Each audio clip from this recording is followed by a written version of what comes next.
ప్రభాకర్ గారు స్వయంగా ఒక మంత్రిగా ఉండి ప్రమాణం ఏమని చేస్తారండి?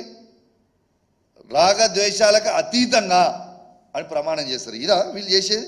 ఈ ఆడియో ఒక్కసారి మీరు వినాలే, దయచేసి మొత్తం కూడా ప్లే చేయాలి, మంచిగా వినాలే. ఒక్కసారి మంత్రి గారు ఎంఆర్ఓని ఆర్డిఓ గారిని స్వయంగా ఎట్లా బెదిరిస్తారో ఒక్కసారి మీరు వినురు. సార్ సార్ నమస్తే సార్. నా నెంబర్ లేదా తల్లి? పొన్నం ప్రభాకర్ ఇది, నా అధికారిక నెంబర్ ఇది. లేదు సార్, ఇప్పుడే ట్రూ కాలర్ చూస్తున్నాను సార్. నాకు చేసుకుంటాను సార్. ఆర్డీఓ గారు లైన్ లో ఉన్నారు. మాధవి, మినిస్టర్ గారు కాల్ చేసిన. నమస్తే అమ్మా. అదే ఇప్పుడు మొన్న మీరు చెక్కుల గురించి చెప్పారు కదా, కళ్యాణ లక్ష్మి. అవును సార్. అదే మంత్రి గారి దృష్టిలో పెట్టి వాళ్ళు చెప్పినట్టుగా ఆ టైం తీసుకొని చెయ్యండి అని సార్. మేము కూడా చెప్తున్నాం ఎంఆర్ఓ గారు. సార్ మొన్నటి దాకా హుజురాబాద్ ఎమ్మెల్యే ఈటెల రాజేందర్ ఉంటే ఎమ్మెల్సీ గవర్నమెంట్ ఉంది కదా అని ఎమ్మెల్సీ కౌశిక్ రెడ్డి ద్వారా మంచిపించారు మీరు. అవును సార్. అవును. ఇప్పుడు మేము మా ఊరికి ప్రోటోకాల్ లేదు. ఎమ్మెల్సీ కాదు, మా కంటెస్టెడ్ క్యాండిడేట్ ప్రణవ్.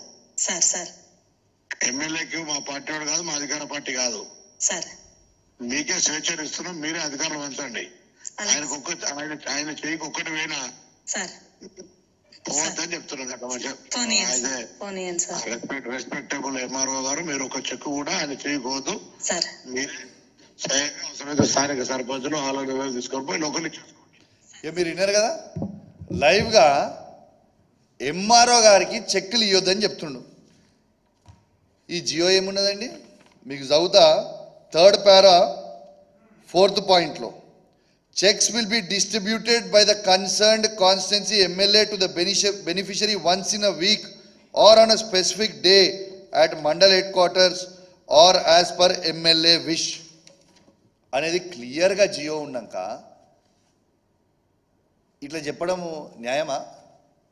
రెండోది, ఈ మంత్రి గారు చెప్పిండ్రు, ఆ ఎంఆర్ఓలు అప్పుడు ఇద్దరు చేసిర్రు, వాళ్ళు ఎంఆర్ఓలు ఆ రోజు ఇద్దరు అవినీతి చేసిరు చెక్కులలో.